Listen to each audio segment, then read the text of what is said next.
Dr. Peterson, can we talk about what happened at the office today? I leaned back in the leather chair. My therapist nodded, pen poised above her notepad.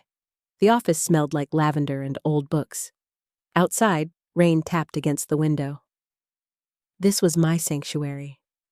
The one place where I could say anything without judgment. Where the truth lived, protected by confidentiality. Where I could finally be honest about my failing marriage, my resentment toward my adult children, my crippling anxiety about aging. For 3 years, this room had held my secrets. That was before I discovered the camera. It was a Tuesday. I arrived early for my 4 o'clock appointment, something I never did. The waiting room was empty. I walked toward Dr. Peterson's office and noticed the door was slightly ajar. I pushed it open to see if she was ready. That's when I saw it. A small black device mounted in the corner above the bookshelf. My breath caught. I stepped closer. It was definitely a camera. A tiny lens pointed directly at the therapy chair where I sat every week. My hand reached for the armrest to steady myself. The room tilted slightly. I couldn't move. I just stared at that device, my mind racing through every session I'd ever had in this room. Every tear, every confession, every moment I'd believed was private. Every word about my husband Raymond's emotional distance. Every admission about how my daughter Vivian had manipulated me financially. Every vulnerable moment with my son Marcus when I'd described his drug addiction and how it destroyed me. All of it recorded. Dr. Peterson appeared in the doorway. Her face went pale when she saw where I was looking. She saw my gaze fixed on the camera. For a moment, neither of us spoke. Then she rushed forward, stepping between me and the device. "Carolyn, I can explain," she said quickly. Too quickly, like she'd been waiting for this moment. "Explain what?" My voice sounded strange, distant, like it belonged to someone else. "That you've been recording me? That you've been selling my therapy sessions?" "It's not like that," Dr. Peterson said. Her hands were shaking. "It's a research project, a completely legitimate study on..." "Research?" I turned to face her. "You never asked my consent. You never mentioned any research project. The consent form is in the packet you signed when you started therapy," she said. Her words came faster now, more defensive. "It's in the fine print. Section 7, paragraph 3. You agreed to allow sessions to be recorded for clinical study purposes." I remembered that packet. 30 pages of dense legal language. I'd skimmed it. Who reads all that? I just wanted to start therapy, to finally talk to someone about my life falling apart. I'd signed where she'd pointed. I'd never read Section 7, paragraph 3. "Where are these recordings?" I asked. Dr. Peterson's silence was answer enough. I watched her jaw tighten. Watched her eyes dart toward her computer. That's when I knew. The recordings weren't just stored. They were somewhere accessible, somewhere they could be viewed. "Online," I said. It wasn't a question. "It's a secure platform," Dr. Peterson said quickly. "Only licensed professionals can access it. It's for educational purposes only, to help train other therapists, to improve clinical practice." But I was already moving. I walked past her to her desk and opened her browser history. There it was. A URL I didn't recognize. A streaming platform. I clicked it. The page asked for a password. I looked at Dr. Peterson. "The password..." "Carolyn, please. This is a misunderstanding. If you just sit down, I can explain the entire research protocol." "The password..." She gave it to me. Her hands were still shaking. I typed it in, and the page loaded. There was a directory of videos. Dozens of them. I clicked on one from last month. My face appeared on the screen. Me, in that leather chair, talking about how Raymond had told me I was too old to wear certain clothes, how he'd made me feel invisible, how I'd started to believe him. The video had been viewed 847 times. I clicked another, this one from 3 months ago. Me describing how Vivian had convinced me to co-sign a loan she never intended to repay. How she'd disappeared for 6 months and I'd been left responsible for $35,000. The view count on that one was 1,247. Another click. Me talking about Marcus. About finding evidence he'd relapsed. About my terror that I'd lose him. About how I'd considered ending my own life because I couldn't bear it anymore. That video had 2,156 views. Strangers, thousands of strangers had watched my darkest moments, had seen me cry, had heard my secrets, had listened to me describe my family's most intimate problems, had watched me fall apart. I don't remember leaving the office. I remember Dr. Peterson calling after me. I remember the elevator doors closing. I remember driving home, though I have no memory of the actual drive. I remember my hands being steady on the wheel, which seemed wrong. Everything felt wrong. The rain, the traffic. The world continuing to move like nothing had happened. When I got home, Raymond was in his study. He didn't look up from his computer. "You're early," he said. Not a question, just an observation. He hadn't looked at me in months. He certainly wasn't going to start now. I went to the bedroom and closed the door. Then I did something I'd been avoiding for weeks. I opened my laptop and searched for Dr. Peterson's name and the clinic. I searched for complaints, for lawsuits, for any indication that other patients might have discovered what I'd just discovered. Nothing official. But there were Reddit posts, anonymous accounts discussing therapy sessions that felt too personal, too specific. Wondering if their therapist had recorded them. One user mentioned Dr. Peterson by name. "She recorded my entire divorce therapy," the post said. "I found out by accident. When I confronted her, she showed me the consent form. Technically legal, morally bankrupt." The post had 4,000 upvotes. I found more posts, different therapists, different platforms, different cities, but the same pattern. Therapy sessions recorded without explicit consent, buried in fine print, uploaded to streaming sites, viewed by thousands, sometimes hundreds of thousands. One therapist had been doing it for 7 years. Another had recordings from over 500 patients. The platforms claimed they were educational. The therapists claimed it was all consensual. But nobody talked about the actual consent, the real understanding, the actual choice. I picked up my phone and called a lawyer. It was 8 at night. I didn't care. I called 3 lawyers. The first 2 said it was complicated, gray area. Probably not actionable because technically the consent form did mention recording. The third lawyer, a woman named Iris who specialized in privacy violations, said something different. "It's a violation of the reasonable expectation of privacy," she said. "Even if the consent form mentions recording, there's a difference between recording for clinical file purposes and uploading to a public streaming platform. That's a material difference. That changes the nature of the consent entirely. You never agreed to that." "Can I do anything?" I asked. "We can file a lawsuit," Iris said. "Privacy violation, breach of confidentiality, emotional distress. We can also report her to the state licensing board. We can request all recordings be removed. We can push for damages." "How long will it take?" "Months, maybe longer, but we can do it." I hung up and sat in the dark. Raymond was still in his study. The house was quiet except for the rain.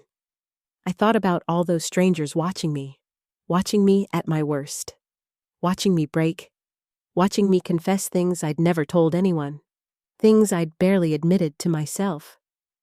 The next morning, I filed a formal complaint with the state licensing board. I met with Iris and signed papers authorizing a lawsuit. I requested that all recordings be removed from the platform. The platform's response came 2 days later. They said they'd investigate. They said they took privacy seriously. They said the recordings would remain online pending the investigation. Pending the investigation, which could take months. I started checking the view counts obsessively. One of my videos had reached 5,000 views, then 8,000, then 12,000.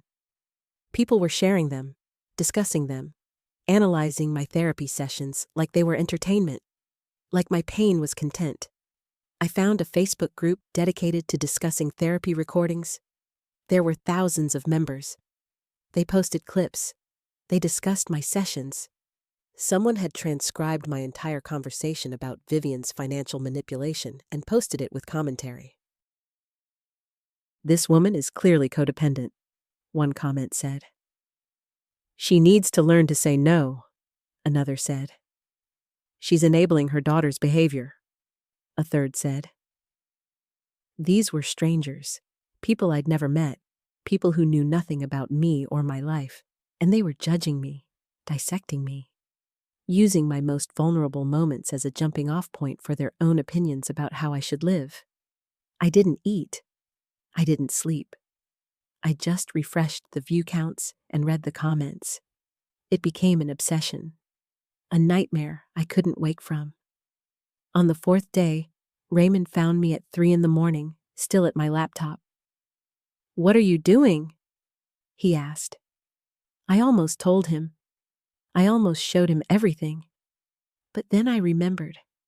I remembered that in my therapy sessions, I talked about how Raymond made me feel small, how he'd criticized me, how he'd made me doubt myself.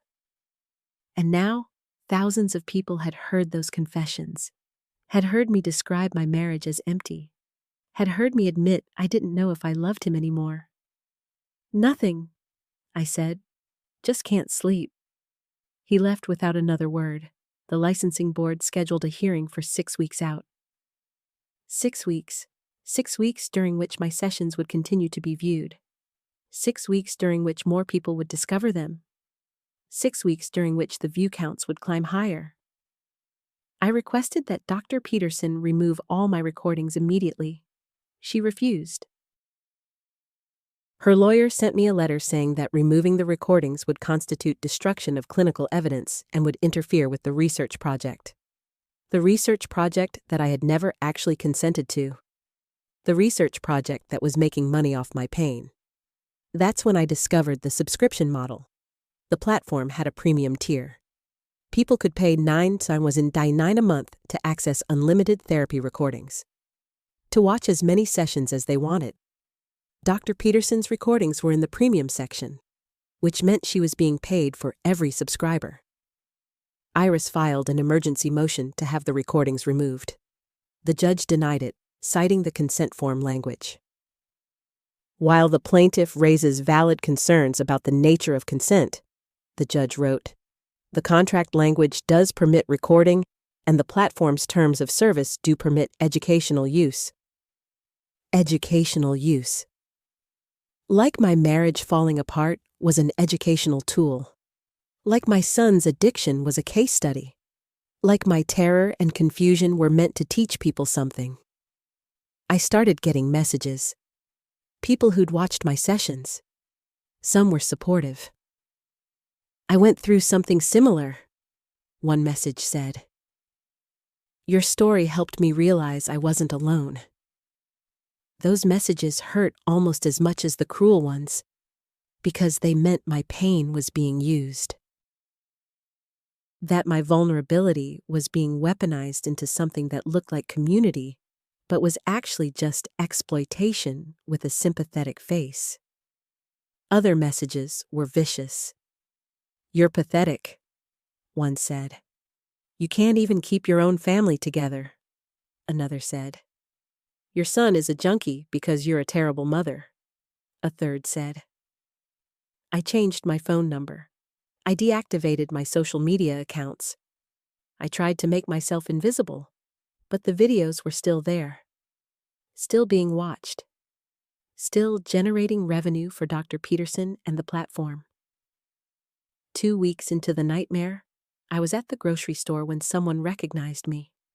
A woman in the produce section. She looked at me, and I saw recognition flicker across her face. Then she looked away. Quickly, like she'd just realized she was staring at something shameful. I left my cart and walked out. That night, I told Raymond everything. I didn't know what else to do. I sat him down and I told him about the therapy recordings, about the platform, about the view counts, about the comments, about the fact that thousands of strangers had heard me describe our marriage as hollow. He listened. His face didn't change. When I finished, he was quiet for a long time. Then he said, "You should have just kept your problems to yourself.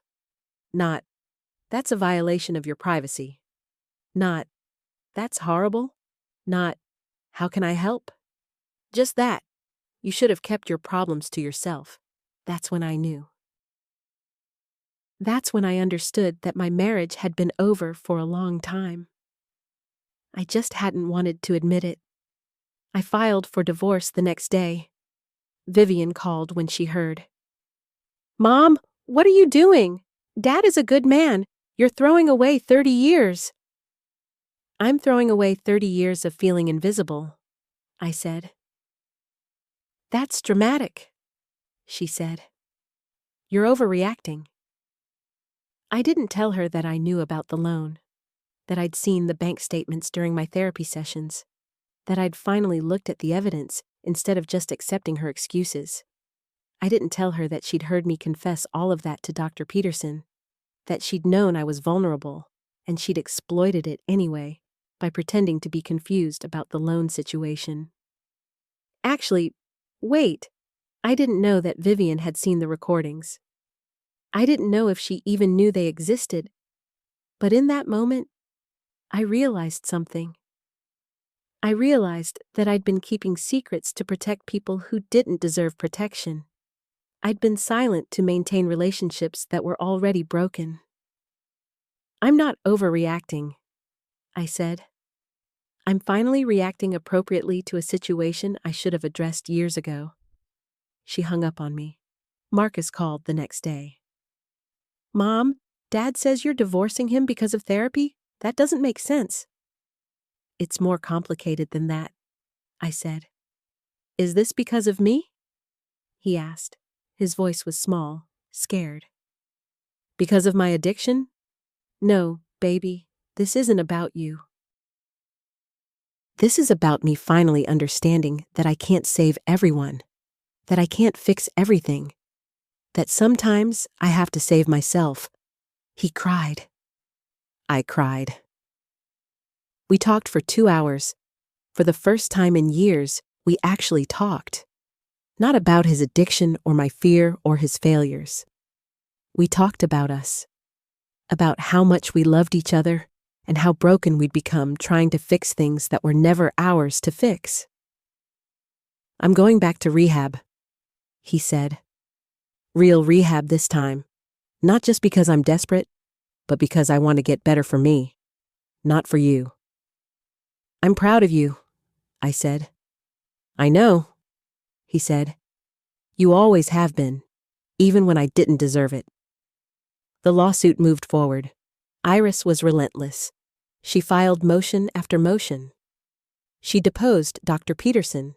She obtained the platform's user data. She discovered that Dr. Peterson had made over $40,000 from the subscription revenue in just the first year.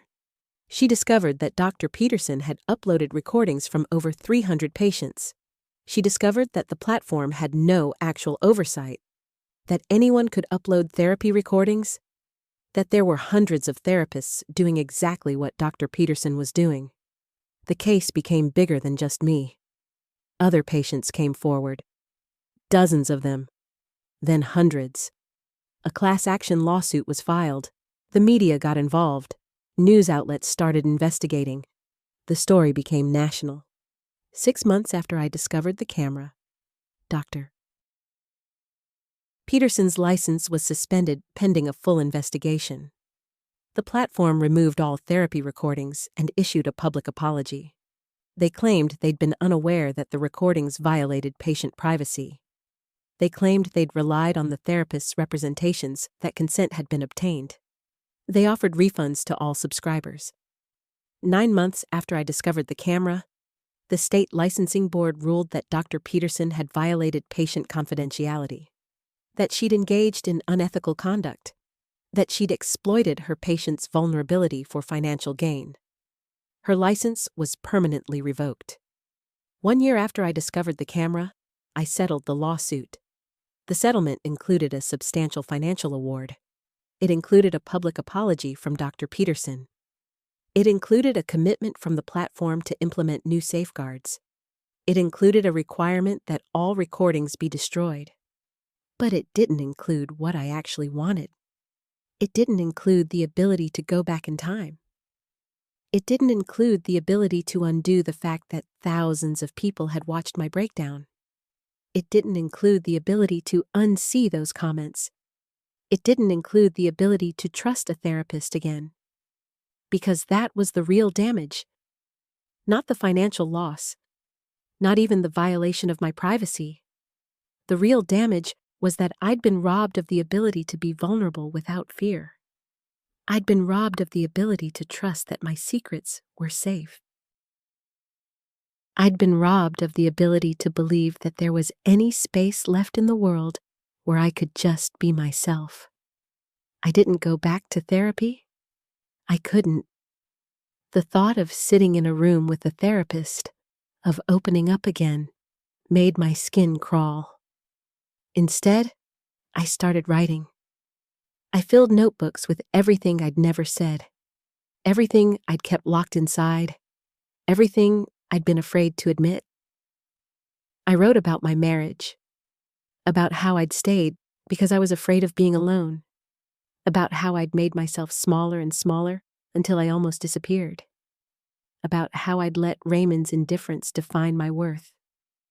I wrote about Vivian, about how I'd enabled her manipulation, about how I'd confused love with enabling, about how I'd taught her that she could hurt me and I'd forgive her anyway. I wrote about Marcus, about my terror that his addiction was somehow my fault, about how I'd learned that sometimes the most loving thing you can do is let someone fail, about how his recovery was his journey, not mine. I wrote about Dr. Peterson, about how I'd trusted her with my most vulnerable self, about how that trust had been weaponized, about how she'd turned my pain into profit. And I wrote about myself, about who I was before I'd learned to make myself smaller, about who I wanted to become, about the fact that I was 48 years old, and I was finally learning who I actually was. The divorce was finalized 14 months after I filed. Raymond fought it. He claimed I was going through a phase. He claimed I was unstable. He claimed I was having some kind of breakdown. But the evidence was clear. The marriage had been over. I was just finally admitting it. I moved out of the house and into an apartment across town. A small place with big windows and no memories. I started over. I got a job at a nonprofit that helped people navigate privacy violations. I became an advocate. I spoke publicly about what happened to me. I testified before the state legislature about the need for stronger privacy protections for therapy patients. 2 years after I discovered the camera, I was invited to speak at a conference about patient privacy. There were hundreds of people in the audience. Therapists, lawyers, privacy advocates, patients who'd been through similar experiences. I stood at the podium and I told my story. All of it. The camera, the recordings, the view counts, the comments, the lawsuit, the settlement. The way it had shattered my ability to trust. When I finished, people stood up. They applauded. Afterward, dozens of people came up to me. They shared their own stories. They thanked me for speaking up. They told me that my story had helped them understand their own experiences, that my vulnerability had given them permission to stop being silent. That night, I realized something. I realized that what Dr. Peterson had done, turning my therapy sessions into content, was exactly what I was doing now. I was turning my trauma into a story. I was making my pain public. I was using my vulnerability to help others. But there was a crucial difference. I was choosing to do it. I was controlling the narrative. I was deciding what to share and what to keep private. I was using my voice instead of having it stolen.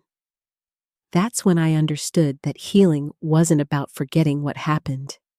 It wasn't about moving on or getting over it, or any of those phrases people use when they don't know what else to say. Healing was about reclaiming the narrative. It was about taking back control. It was about refusing to be a victim and instead becoming a survivor. I'm 49 now. It's been 2.5 years since I discovered that camera. The platform has gone out of business. Dr. Peterson is working as a medical transcriber now. She's not allowed to practice therapy.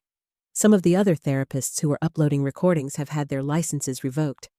Others have settled lawsuits. The state has passed new laws requiring explicit separate consent for any recording of therapy sessions. Laws with real teeth. Laws that actually protect patients. But I still have moments where I freeze, where I'm about to say something vulnerable, and I remember that strangers have watched me be vulnerable before. Where I'm about to trust someone, and I remember that trust was violated. Where I'm about to open up, and I remember the view counts. Those moments are getting fewer. The wounds are healing. But they're not gone. They probably won't ever be completely gone. What I know now is that my story doesn't belong to anyone but me. My pain is mine. My secrets are mine. My vulnerability is mine. And I get to decide who I share it with and how. I'm starting a support group for people who've experienced privacy violations in therapy. It meets every Tuesday night. We sit in a circle and we tell our stories. We don't record them. We don't share them online. We just listen to each other. We bear witness to each other's pain. We remind each other that we're not alone. That's enough. That's more than enough. If you've experienced something similar, know that what happened to you wasn't your fault. Know that you have the right to your privacy. Know that your vulnerability isn't content. Know that your pain isn't meant to be consumed. And know that you're not alone. Tell someone you trust. Find a lawyer. Report what happened. Reclaim your narrative. Your story belongs to you.